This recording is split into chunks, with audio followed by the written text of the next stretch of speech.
नारायण नारायण भन्दै हिँड्ने, उहाँको विशेषता, उहाँको बयान पढ्ने हो भने हामीले नारायण शब्द हिँड्ने पाउँछौँ। नारदजीलाई एक दिन घमण्ड लागेछ, ओहो म पो संसारको ठुलो भक्त, भगवान्को नाम त मै जपिरहन्छु 24 घन्टा, 12 महिना 12 काल भगवान्को नाम जप्ने मान्छे म, जति बेला पनि भगवान्को नाम जपिरहन्छु, म भन्दा ठुलो भक्त को छ भन्ने लाग्यो। नारदजीलाई त्यस्तो लागिसकेपछि भगवान् नारायणलाई गएर भन्नुभएको छ, भगवान् म त तपाईँको सबैभन्दा ठुलो भक्त, म त हजुरको सबैभन्दा ठुलो भक्त, मैले हजुरको नाम जति बेला जपिरहन्छु, 12 महिना 12 कालमा हजुरको नाम जप्छु। भगवान् नारायणले विचार गर्नुपर्छ, ए नारद तिमीमा पनि भ्रम पो आउन थालेछ, तिमीमा पनि भ्रम पो आउन थालेछ भन्ने विचार गर्नुभयो। ल जाउँ हिँड भनेर भगवान् नारायणले एउटा पहाडको चुचुरो पहाड छ, पहाडको फेदीमा लैजानु भएको छ। फेदीमा लगिसकेपछि आमा नबोल्नुहोस् है, फेदीमा लगिसकेपछि एउटा घैँटो भयो यस्तै कलश भयो, पानी दिनुभएको छ, भरि टिल्पिल पानी दिइसकेपछि शिरमा राखेर यो पहाड चढेर आऊ, ल एक थोपो पनि पानी झार्न पाइँदैन नि बाबु, सर तिमीलाई यो छ भन्नुभएछ। ल हुन्छ प्रभु आज्ञा दिनुभएछ। नारदजी त्यहाँबाट पानी लिएर पहाड चढ्ने, माथि जानु तल भगवान्ले सोध्नु, पानीको थोपा जतिको तति छ सर, पानी नापेर हेऱ्यो जतिको तति छ। नारदजीले केही पनि बुझ्नु भन्दैन, होइन प्रभु तपाईँले मलाई यो फकटलालको पानी बोकेर माथिदेखि तलसम्म चाहिँ किन ओर्दोर गराउनु भयो, यसको रहस्य के हो? केही पनि होइन, एकैछिन कुरो माथि गएको। फेरि त्यही पहाडको नजिकै रहेको एउटा किसानको, जसले चाहिँ खेती गरिरहेको थियो, उबाट लैजानु। किसान के गर्दा रहेछन् भन्दा खेतमा खन्दै रहेछ, प्रत्येक कोदाले उठाउँछन् हरि, प्रत्येक कोदाले उठाउँछन् हरि शरण भन्दै कोदाले हाल्दै रहेछ। उनी प्रत्येक काममा आफ्नो कार्यमा भगवान्को नाम जप्दै कार्य गरिरहेका छन्। त्यही चिज चाहिँ नारदजीलाई देखाउनु पर्यो। भन्नु नारद ती किसानले के गरिरहेका छन्? प्रभु खेत खनिरहेका छन्। अरे के गर्छ, किसान हो, खेत खन्ने। तिमीले त्यो घैँटोलाई पहाडमा पुगेर आउँदाखेरि कतिचोटि नारायण नाम जप्यो भन्न? ला प्रभु मैले बिर्सेछु। कलियुगको मान्छेको यही भएको छ, ला प्रभु बिर्सेछु, बिहान यसो धुप बालाउन पनि बिर्सेछु, भ्याइन। आमाले अघि भात बालेर आउनु होइन माथि, बिहान भ्याइएन। बिहान 9, 9:30, 10 बजी आएको म, त्यति गर्दा पनि बिहान धुप बाल्न भ्याइएन। ए यहाँ भन्नुको मतलब कलियुगमा मानिसहरू व्यस्तता भए, व्यस्तताको बावजुद पनि भगवान्को नाम कति जप्ने भयो कि, यो चाहिँ महत्त्वपूर्ण कुरा। अनि नारदजीले बुझ्नुभयो, ओहो प्रभु मैले त गल्ती गरेछु, मैले घैँटो बोकेर त्यति माथि जाँदा पनि एकचोटि हजुरको नाम सम्झिन सकिनँ छु, तर यी किसान त महान रहेछन्, मभन्दा ठुलो भक्त त यिनी पो रहेछन्। प्रत्येक कोदालो हान्दाखेरि उसले बिर्सेको छैन नाम जप्नुपर्छ भन्ने कुरा। तपाईँले प्रत्येकचोटि किबोर्ड थिच्दाखेरि सम्झिनुहुन्छ भगवान्, प्रत्येकचोटि मोबाइल चलाउँदा सम्झिनुहुन्छ भगवान्, प्रत्येकचोटि जागिरमा जाँदा सम्झिनुहुन्छ भगवान्, प्रत्येकचोटि गाडी चढाउँदा सम्झिनुहुन्छ भगवान्। तर त्यही गाडी गरेर भित्तामा ठोकिएछ त लौ न प्रभु किन दुःख दिऊ भनेर अनि बल्ल सम्झिन्छ। 50 करोडको गाडी चढ्दा याद आउँदैन, 50 करोडको गाडी गएर नालीमा ठोकिँदाखेरि बल्ल याद आउँछ। किन याद आउँछ? जन्म जन्मान्तरको गुण के हो, हामी भगवान्को लागि आएका हौँ, त्यतातिर लाग्नुपर्छ भन्ने हामीलाई अठाहत गरेको शब्दमा आउँछ।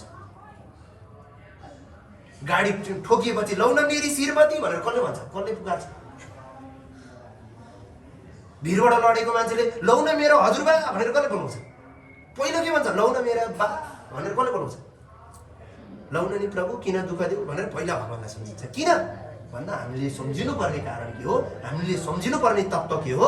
त्यो हो ईश्वरीय तत्त्व हो। त्यही ईश्वरीय तत्त्वको रचना यो भागवत, यो पुराण, यो गणेश पुराण, यो विष्णु पुराण, यो शिव पुराण, जुनसुकै पुराणमा पनि यही संस्कार सिकाइएको छ, यही कुरा सिकाइएको छ। हामीले हेर्दैनौँ, हामी ग्रन्थ अध्ययन गर्दैनौँ, हामी त्यसका रहस्य बुझ्दैनौँ, कथा मात्रै सुन्छौँ। गणेश भगवान्ले यस्तो गर्नुभयो, उस्तो गर्नुभयो, शिव भगवान्ले यस्तो गर्नुभयो, विष्णु भगवान्ले यस्तो गर्नुभयो, त्यसको रहस्य बुझ्दैन अनि हामी भ्रमित हुन्छौँ। अनि भ्रमित हुन्छ, ए त्यही त रजनी भगवान्ले गरे, त्यति त रजनी भनेको छ, भ्रममा परेछ। त्यो भ्रममा पर्वतबाट उन्मुक्त हुने कसरी भन्दाखेरि हामीले 18 पुराण सुन्यौँ। सनकादि 88,000 ऋषिहरू भन्दै हुनुहुन्छ सुतेजी महाराजलाई, भर्खर 16 वर्षको हुनुहुन्छ, देख्दा उमेरमा सानो हुनुहुन्छ, तर विद्वतामा त्यति धेरै विशिष्ट विद्वान हुनुहुन्छ। अनि प्रश्न गर्दै हुनुहुन्छ, प्रभु हामीले 18 पुराण सुन्यौँ, महापुराण, 18वटा महापुराण, 18वटा उपपुराण, 18वटा औपपुराण छ। त्यो मध्ये 18 महापुराणहरू सुन्यौँ, तर मलाई कता कता चित्त नबुझेको उपपुराणमा गणेश पुराण सुन्न मन छ भनेर प्रश्न गर्नु भइसकेपछि उहाँले सुनाउन थाल्नुभयो। गणेश पुराणको महत्त्वको बारेमा बताउन थाल्नुभयो। गणेश पुराण भनेको यस्तो चिज हो, निर्विघ्नताको लागि, रोग हरणको लागि, सन्तान नाश नभएका लागि, जस्तो सुकै व्यक्तिलाई पनि सबैभन्दा छिटो आनन्दले वरदान दिने भनेको गणेश पुराण। हेर्नुहोस् त, देख्दा पनि लड्डु गोपाल जस्तो आनन्द, देख्दा पनि आनन्द मुहार, कति आनन्ददायी छ। हेर्नुहोस्, एकचोटि मात्रै तस्बिर हेर्दाखेरि मात्रै 2 मिनट तस्बिर हेरेर बस्नुहोस्, ध्यान लाग्न थाल्छ, कति आनन्द मनै चाङ्गा भराउँछ। त्यही न कामको मान्छेको एउटा कुनै व्यक्तिको फोटो हेर्नुहोस्, केही पनि भन्नु लाग्दैन। भगवानको तस्बिरमै पनि त्यो जादु छ, त्यो रहस्यात्मक भइसकेको छ, हामीले बुझिरहेका छौँ। गणेश भगवानको यो के अरे हात्तीको टाउको छ भन्ने कुरा सबैलाई कण्ठ छ, तर हात्तीकै टाउको रहस्य के हो भन्नुको मतलब कसैले बुझेको छैन, हामीलाई थाहा छैन। शक्तिशाली जीवहरूमा, प्राणीहरूमा हात्ती बलशाली हुन्छ। गणेश भगवानसँग त्यो हात्तीको भन्दा पनि ठुलो बल छ भन्न खोजेको त्यो गजभक्त। हात्तीको पनि टाउको लिएर हिँड्नु भएको छ भनेको हात्तीको सबैभन्दा पावरफुल भाग कहाँ हो? टाउको, जहाँ चाहिँ त्यो माउतेले चाहिँ पिटी हात्तीलाई ठिक बनाउँछ। हात्तीलाई खुट्टामा टिकेर कहिले ठिक हुँदैन, हात्ती कहिले बसमा पर्दैन, तर टाउकोमा प्याक्ट पिट्नुहोस् हात्ती भनेको मान्छ। त्यो हात्ती चाहिँ मैले टाउका लिएर बसेको छु है, त्यो हात्तीको पनि बल मसँग छ नि, त्यस्ता हात्ती कसैले पनि मलाई छुन सक्नेवाला छैन। गणेश भगवानले त्यो रहस्य बताउनु। सुँडको मतलब त्यत्तिकै लड्डु खानलाई मात्रै सुँड हो, रहस्य चिज थियो। त्यस्ता रहस्यहरू यो पुराणमा बताइएको छ। गणेश पुराण कसले पहिला कहाँबाट लगायो त भन्दा, यो गणेश पुराण धेरै पहिलादेखि चलिरहेको छ। गणेशको वास्तविक सगुण साकार गणेश र निर्गुण निराकार गणेशको दुईटा भेद छ। के हो त त्यो भने भन्दा यही भेदको खोज। सगुण साकार भनेको जुन हामीले रूप देखिरहेका छौँ, 4वटा हात हुनुभएका, पासा मुसा हुनुभएका, सुँड हुनुभएका, टक्क ठुलो भुँडी हुनुभएका, यो हो सगुण साकार। निर्गुण निराकारको तत्त्व भन्नुको मतलब के हो भन्दा जसको गुण हुँदैन, जसको आकृति हुँदैन। यहाँ पनि हुनुहुन्छ गणेश, यहीँ हुनुहुन्छ, अहिले हाम्रो छेउमा हुनुहुन्छ, हामीसँग हुनुहुन्छ गणेश, तर तपाईँ हामीले देखिरहेका छैनौँ। किन? उयो तारमा करेन्ट पास भइरहेको हुन्छ, देख्नुहुन्छ? आँखाले देखिन्छ। हावा चलिरहेको छ, आँखाले देखिन्छ। त्यसो भए हावै छैन भन्ने ल, भगवान छैन भन्ने मान्छेको लागि प्रश्न मेरो, हावा चलेको देखिँदैन, हावा छ? यहाँ हावा छ कि छैन? देख्नु भएको छ? देख्नु भएको छैन, तर हावा छ नि, महसुस हुन्छ। हो, गुड, महसुस गर्ने हो। त्यो ईश्वर छ भने आफूले महसुस गर्न सिक्नुहोस् के, अनि ईश्वर थाहा हुन्छ। अनि भगवान छ कि छैन भने थाहा हुन्छ। जस्तो सुकै नास्तिक व्यक्तिले ध्यान गर्नुहोस्, अनि थाहा हुन्छ उसलाई ईश्वर छ कि छैन। एनालाइसिसै गरेको छैन, सोचेकै छैन, विचारै गरेको छैन, भगवानको लागि कहिले 2 मिनट खर्चै गरेको छैन, भगवानको लागि 2 मिनट ध्यानै गरेको छैन, भगवानको नाममा 2 मिनट जबै गरेको छैन। अनि भगवानसँग रुँदैन नि, बाउले ठगी खानी बनायो भने गाली गर्दै गर्नु पर्यो, अनुभूति गर्नु पर्यो। अनुभूति गरेको मान्छे त खोइ लागिरहेको हुन्छ, खोइ हामी जागिर नखाँदा पनि चलिरहेको छ, भगवानकै नाम जपेर चलिरहेको छ। संसारमा बाँच्नु ठुलो गइरहेको, संसारमा अनुभूति गरेर केही कुरा प्राप्त गर्नु ठुलो। सबैभन्दा महान मानिने वैज्ञानिकको नाम के हो? Albert Einstein. उनले गीता पढेर उनी प्रभावित भएका। उनले गीता पढ्ने बेला के भनेर पढाएको थाहा छ? म गीता पढ्छु, तिनीहरूको सबै कुरा चाहिँ म खोतल्दिन्छु, यिनीहरूले चाहिँ झुट गरेको सबै कुरा खोलिदिन्छु भनेर पढेको। 18 अध्याय गीता पढ्दाखेरि म आजदेखि केही पनि पढ्नै सक्दिनँ, मैले गीताभन्दा बाहेक संसारमा कुनै ठुलो ग्रन्थै छैन भने शरणागति भएको मान्छे। आर्टिकल पढ्नुहोस्। तपाईँहरूले महान भन्नुभएको वैज्ञानिक, एउटा गीताको 700 श्लोक 18 अध्याय भएको गीतामा लट्ठिएका व्यक्ति, महान भनेको वैज्ञानिक, संसारको सबैभन्दा बढी क्युएन भएको दिमाग भएको व्यक्ति, एउटा गीताको उसमा अडिएको छ। त्यस्ता गीताका रहस्य त हाम्रा ग्रन्थ कति छ। ऊ मात्र होइन, जोसुकै हेर्नुहोस्, वैज्ञानिकहरू जुनसुकै ठुला ठुला व्यक्तिहरूलाई हेर्नुहोस्, उनीहरू कतै न कतै काहीँ न काहीँ टच भएका हुन्छ। यो बम बनाउने मान्छेको नाम के अरे, जसले चाहिँ यो जुन बमको आविष्कार गर्यो, कुनै एउटा वैज्ञानिक अमुक भनेर सम्झ्यो, मैले नाम बिर्सेँ। ऊ वैज्ञानिकले बमको त्यो जुन विस्फोट जुन निकाल्ने बेलामा त्यो जुन सूत्र बाहिर गर्ने बेलामा उसले एउटै कुरा भनेको थियो, यो सूत्र मेरो होइन, मैले महाभारतबाट सिकेको हो। त्यो उसले कहाँबाट सिकेको थियो? महाभारत कसको? उसले लेखेको विज्ञप्तिमा लेखेको छ, मैले यो सूत्र मैले बनाएको होइन, महाभारतबाट मैले सिकेको। अब भन्नुहोस्, विज्ञान ठुलो या वैज्ञानिक रहस्य? यो वैज्ञानिक रहस्यले भरिएको ग्रन्थ हो। कुनै सामान्य अक्षरमा लेखिएको कुनै कथा होइन, कुनै चरित्र होइन, कुनै व्यक्तिले उल्था गरेको चिज होइन। कसैको बसको ल एउटा व्यक्तिले 18वटा पुराण लेखेर देखाओस् त मलाई, ल देखाउनुहोस् त यस्तो श्लोक। एउटा व्यक्तिले लेखेर देखाओस् त, कसैको क्षमताले छ। यो व्यास भन्ने व्यक्तिले लेखेको चिज हो। 18वटा पुराण लेखिदिनु, 18वटा उपपुराण लेखिदिनु, 18वटा उपपुराण लेखिदिनु। यति धेरै साहित्यिक रचना कसैले गरिदियोस् त?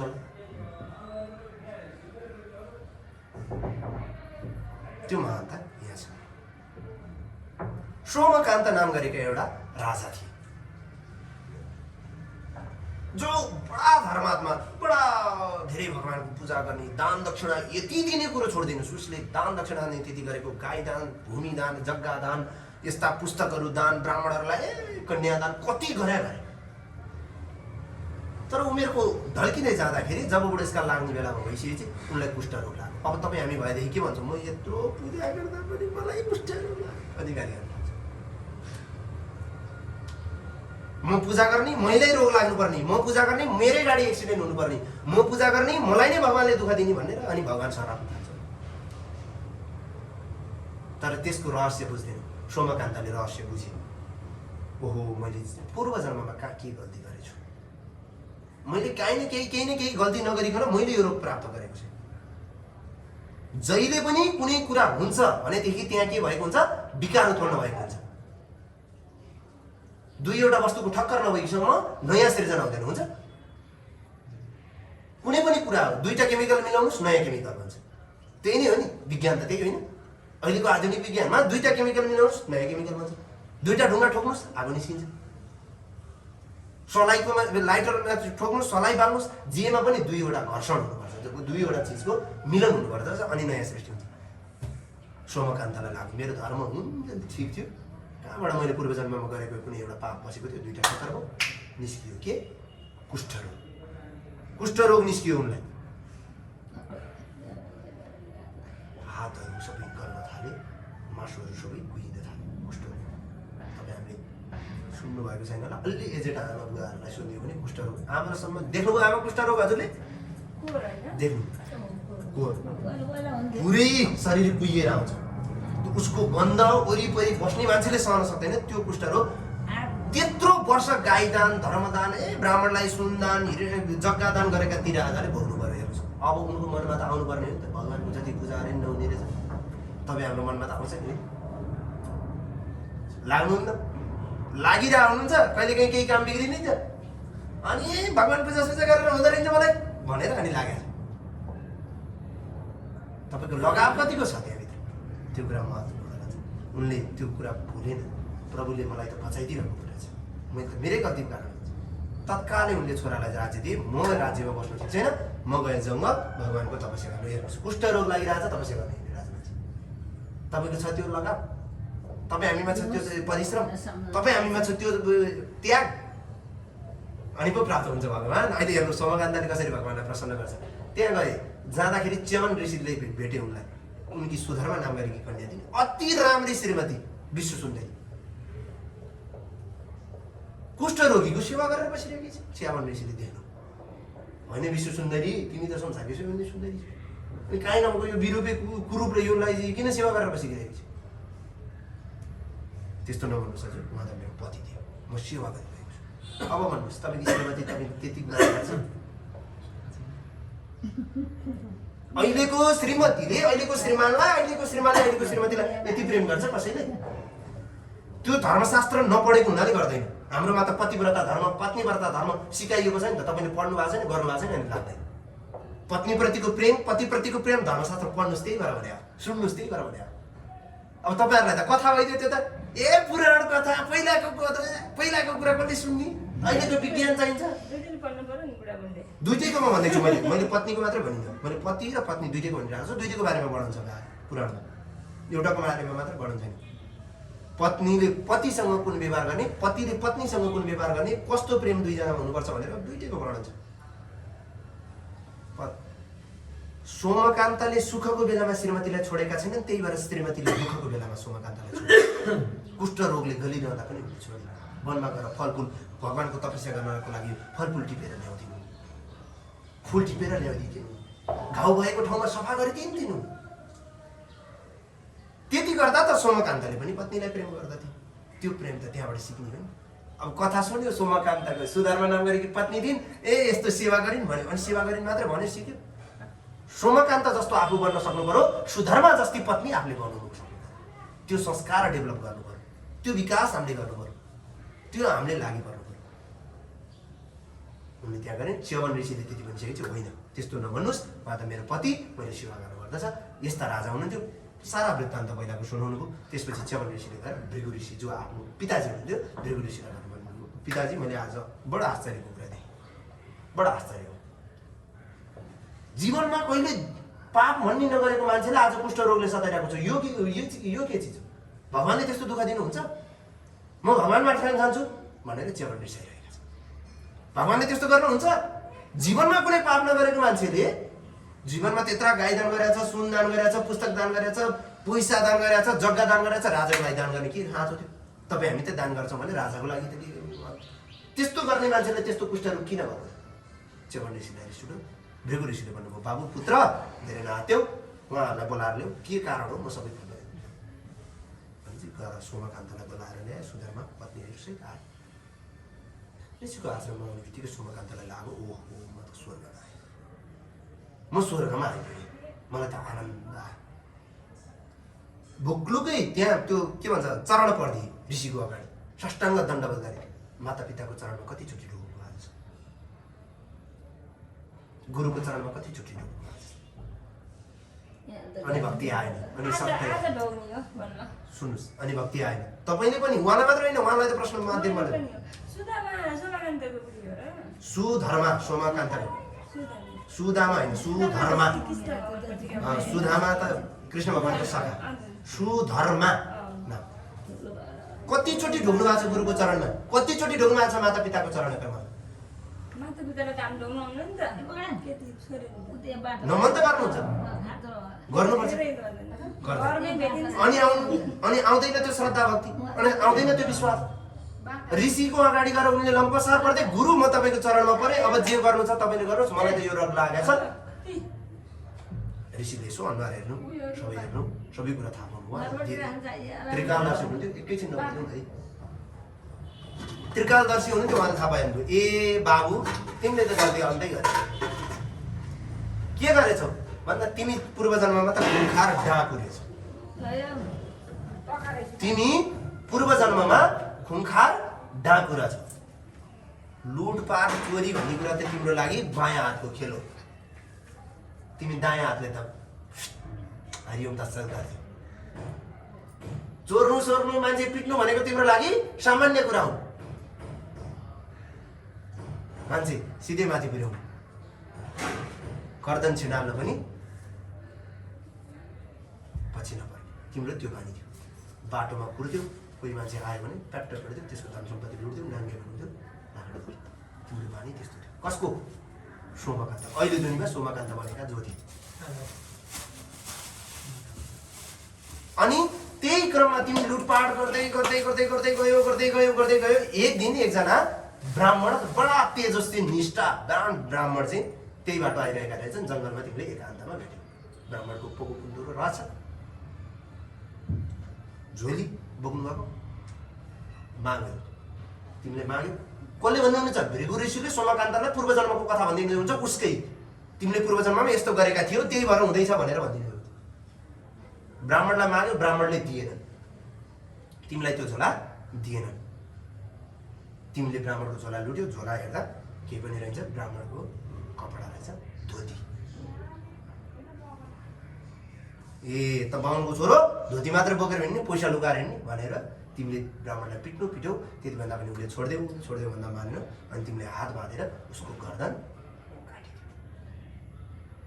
त्यही बेलादेखि तिम्रो अधोगति सुरु हो। बाबु त्यो जुनीमा तिमीले बहुत दुःख पायौ। तिम्रा छोराहरूले पनि तिमीलाई हेला गरे। छोराहरू 4 जना थिए, 4 जना डिबी गरेर बाहिर। मातापिताको सेवा भयो। अहिले मातापिताको सेवा हुँदैन, भोलि पर्सि छोराले आफ्नो सेवा गर्दै। अहिले मातापितालाई लाएर वृद्धाश्रम ठेल्नुहोस्, भोलि पर्सि तपाईँलाई ठेल्दिन्छ। बराबरी त हो हिसाब। तपाईँले आमा बुवालाई ढोग्न सिकाउनुहोस्, तपाईँको छोराले आएर तपाईँलाई ढोग्छ। तपाईँले आमा बुवालाई गाली गर्नुहोस्, तपाईँको छोराले भोलि ए बाउ के गरे भनिदिन्छ। जसको संस्कार हामीले सिकाउँछौँ त्यस्तै संस्कार हुन्छ। एक दिन के भयो, एउटा बुवाले वृद्ध आमा हुनुहुन्थ्यो, बाउ गरिसक्नु। आमा वृद्ध खक्का खोकिरहने, श्रीमतीले चाहिँ गाली गरिदिनु, तिमीले बि आमालाई पाउँछौ भने तिमी एक्लै बसेर पाल, म पाल्न सक्दिनँ भनेर पाएँ श्रीमतीले त्यति भने चाहिँ अब श्रीमतीसँग कुरा सुन्नै पर्यो। श्रीमानले पनि लिएर गएर एक दिन डोकामा बोकेर जान थालेछ। भिरबाट खसालिदिनु भयो आमालाई।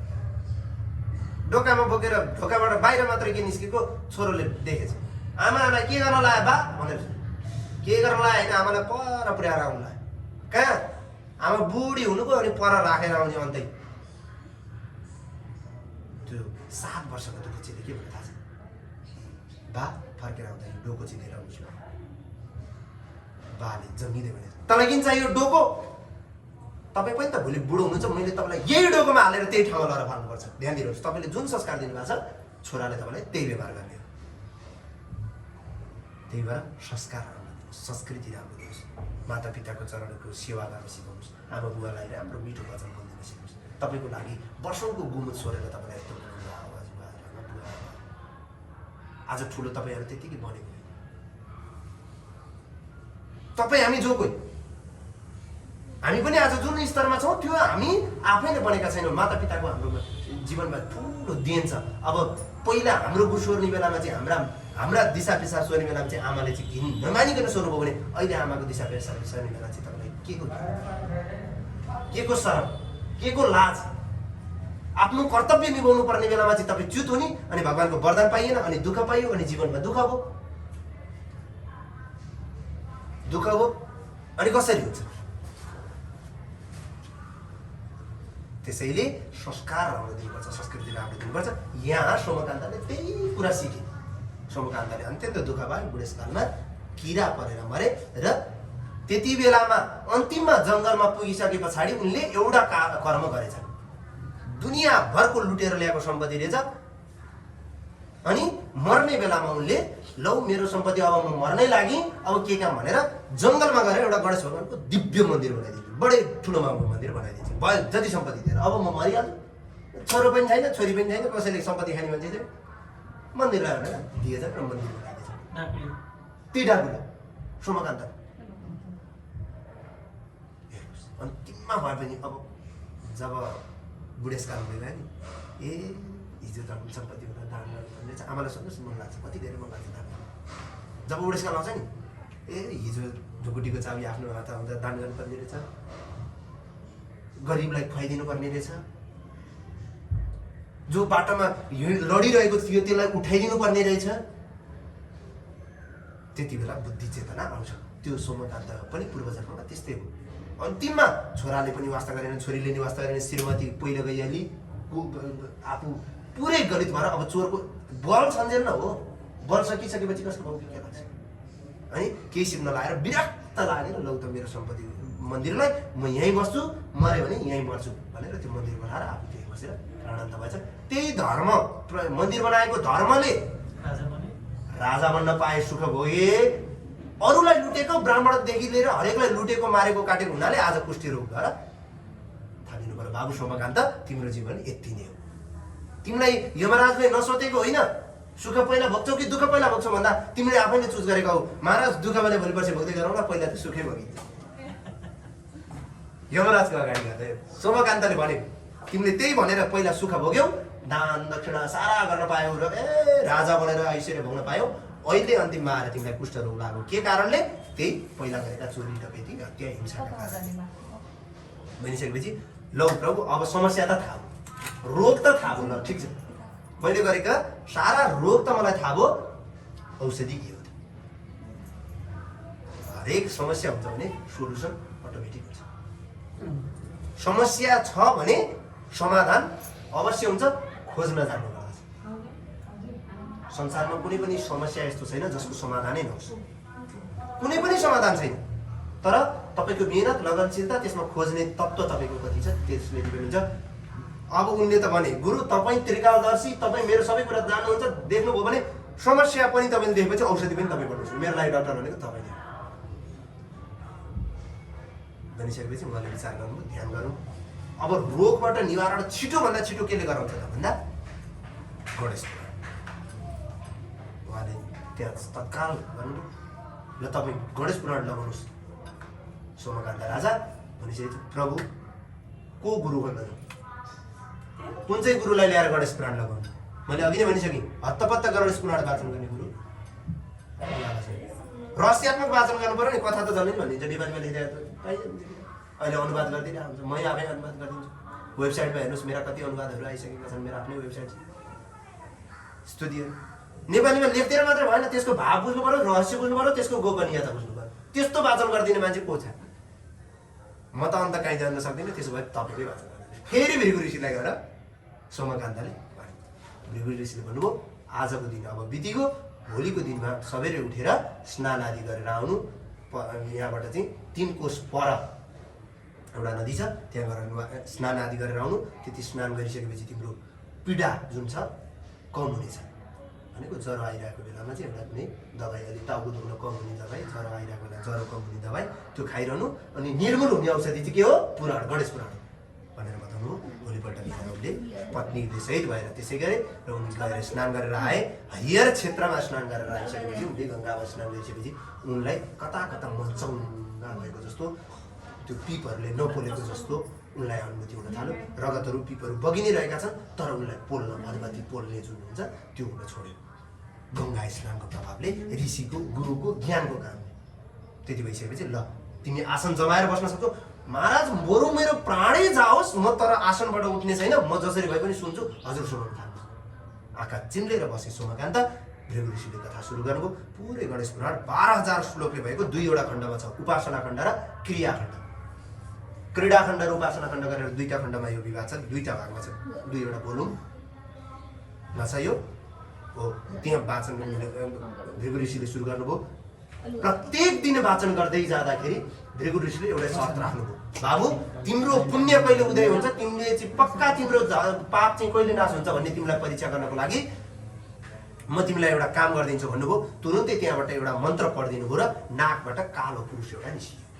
सोमकान्तको नाकबाट बाहिर निस्किने बित्तिकै भृगु ऋषिले तुरुन्तै जल छाकेर चुप्प लाएर बसिहाल तको होस् भन्ने सोमकान्तको नाकबाट निस्कियो। उसले भन्छ म कोही होइन, सबैभन्दा संसारको पाप भनेको मै, सबैको जिउमा गएर बस्ने पाप भनेको मै हो। सोमकान्तको शरीरमा आएर गएछ त्यही तपाईँले मन्त्र पढेर निकालिदिनु भयो। अब म बस्ने कहाँ दिने भए ठाउँ दिनुहोस्, नत्र भने सबैलाई भस्म उडाइदिनु, सिधाइदिन्छु, सबैलाई पापलाई खाइदिन्छु। तपाईँलाई म छुन सक्दिनँ, बाँकी रहेको सबैलाई सिधाइदिन्छु भन्छ। कसलाई छुन नसक्ने? भृगु ऋषि। ल बाबु जसलाई चाहिएको ठाउँ हो भने यो अगाडिको रहेको पिपलको रूपमा गएर बस भनेको पिपलको रूपमा गएर बस्ने बित्तिकै पिपल खानु भयो। सोमकान्तलाई भृगु ऋषिले भन्नुभयो प्रत्येक दिन तिमीले चाहिँ गरेको पुण्य लगाएर भगवान्लाई चढाउनु। प्रत्येक दिन गरेको कथा श्रवणको धर्म पूजा पाठ जप जे जति गर्छौ त्यो लगाएर त्यो पिपलमा लगाएर चढाउनुहोस्, जुन पिपल चाहिँ खरण गरेको।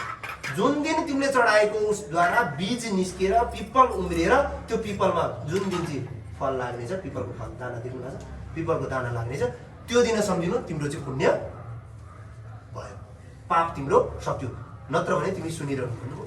गर्दै गर्दै गर्दै 1 वर्ष पुराण सुने सोमकान्तले। 1 वर्ष पुराण सुनिसकेपछि उनले त्यो पिपल पनि उम्रियो, उम्रिएर फल पनि लाग्यो, मृत्यु भयो।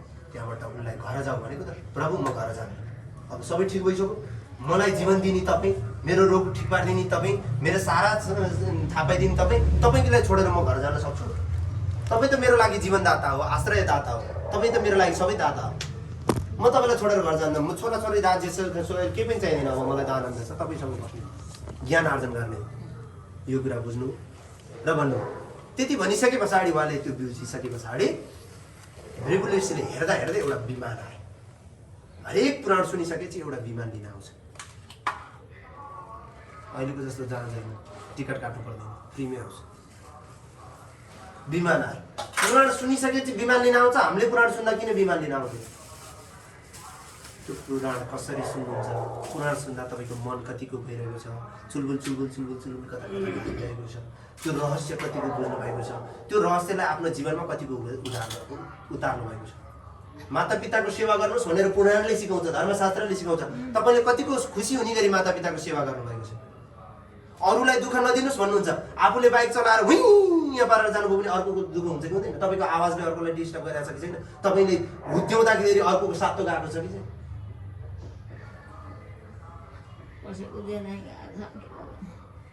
ज्ञात अज्ञात अनेक पाप हामीले जीवनमा गरिरहेका छौँ। आफू कारमा बस्यो भने ए पेल्दैन त्यसलाई भनेको छ, भोलि आफू त्यही रोडमा परेर अर्कोले पेल्यो भने त्यही बेकार पेल्छ भन्दैन। आफू गाडीमा चढ्यो भने हिलोमा त्यो फुत्त बाइक हालेर चाहिँ छेउको मान्छे हिँड्ने मान्छेलाई छ्याप्दै हिँडेछ। अनि आफूलाई अरूले हिँड्ने हिलो छाप्यो भने फेरि गाली गर्न थालेछ। अनि धर्म कहाँबाट हुन्छ? अनि शास्त्रले सिकाएको चिज कहाँबाट हुन्छ? हुँदैन। सोमकान्तलाई लिने विमान आयो, किन? उसले जीवनमा आफूले सिकेको चिज लागू गरे, अरूलाई दुःख दिन मन पराएन, धर्मशास्त्रका चिजहरूलाई हृदयमा अवलम्बन गरे र उनलाई विमान लिन आयो। विमानमा आइसकेपछि गणेश भगवानले लिन पठाउनु भएको, हजुर हिँड्नुहोस् भन्दा म मात्र त जान्छु। कहाँ हजुरलाई मात्र लाने? हजुरको श्रीमती, हजुरको सेवकहरू सबैलाई लाने हो, सबैलाई लिएर गयो विमानले। भक्तवत्सल भगवानको गणेश महापुराणको गणेश पुराणको सार्थकता त्यहाँ रह्यो। गणेश पुराण गर्ने विधिहरू यहाँ बताइएको छ। तिनी विधिका साथमा यो महात्म्य खण्डको 5 अध्यायसम्म विस्तार गरिएको यो खण्ड यही नै गणेश पुराण 2वटा खण्डमा छ। यो 2वटा खण्डको भगवत परिचर्चा धेरै लामो छ। अहिले छोटोमा गरिएको